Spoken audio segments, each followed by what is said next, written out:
Bonjour, on dit souvent, attention, c'est une vraie tunique de Nessos, soit Nessos, soit Nessus, donc selon les versions. Mais est-ce que quelqu'un ici s'est déjà demandé qui est ce fameux Nessos? Et pourquoi une tunique, au juste? Et surtout, comment un vêtement peut-il devenir une arme fatale? Donc accrochez-vous, car derrière cette expression se cache une histoire d'amour, de trahison et de poison surtout. Digne des meilleurs thrillers de Netflix. Ah ben oui. Donc, imaginez, imaginez recevoir un joli paquet cadeau bien emballé avec un ruban doré et à l'intérieur une lente agonie. Ah ben oui, l'agonie.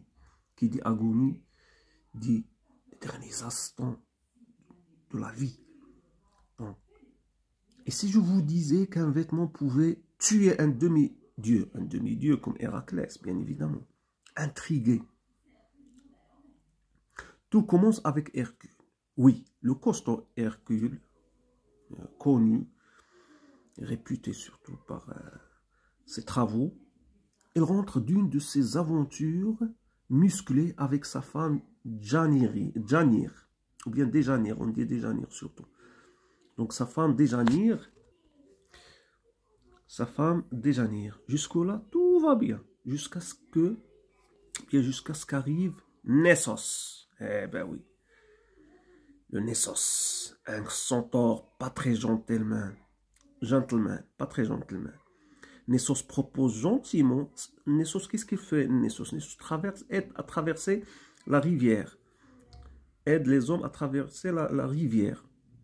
Donc Nessos propose gentiment d'aider Déjanire à traverser cette fameuse rivière. Mais surprise, il tente de l'enlever en mode kidnappeur aquatique. Oh my god. Hercule, un bon mari protecteur. Hercule, un bon mari protecteur. Et excellent archer, surtout excellent archer. Parce que c'était un tireur à arc. C'était un excellent tireur à arc. Alors, dégaine sa flèche trempée dans le sang de l'hydre de Lerne. Ah bah oui, l'hydre de Lerne. Très connu, dans les travaux d'Héraclès ou bien d'Hercule. Donc c'est un monstre à plusieurs têtes que Hercule a tué. Alors, un poison fatal et tire sur Nessos. Alors il dégaine sa flèche et tire sur Nessos. Boum! Centaure au sol. Mais attention, hein, le centaure, dans son dernier souffle, concorde une vengeance aussi tordue que sournoise. Ah ben oui. Donc Nessos, bien Nessus, murmure à Déjanire. Prends un peu de mon sang. Si un jour Hercule t'échappe, bien te trahit. Verse-le sur sa tunique. Il retombera fou amoureux de toi. Ah ben oui, c'est un filtre d'amour. Plutôt qu'un poison de malheur. On va voir ça.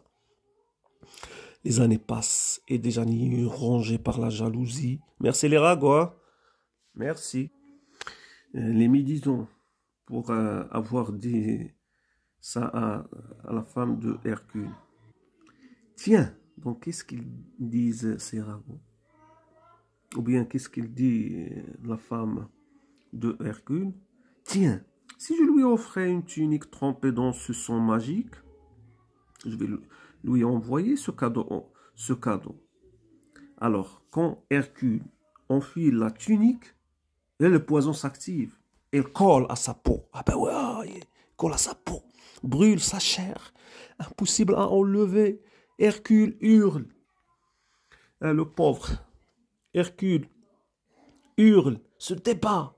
Mais en vain, en vain. Donc le demi-dieu finit par construire son propre bûcher funéraire pour mettre fin à ses souffrances. Donc voilà l'histoire de cette tunique magique.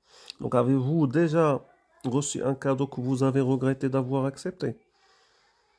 Donc quelle est la morale de cette histoire? Ne vous fiez jamais aux centaures mourants et surtout, méfiez-vous des cadeaux trop romantiques. Hein.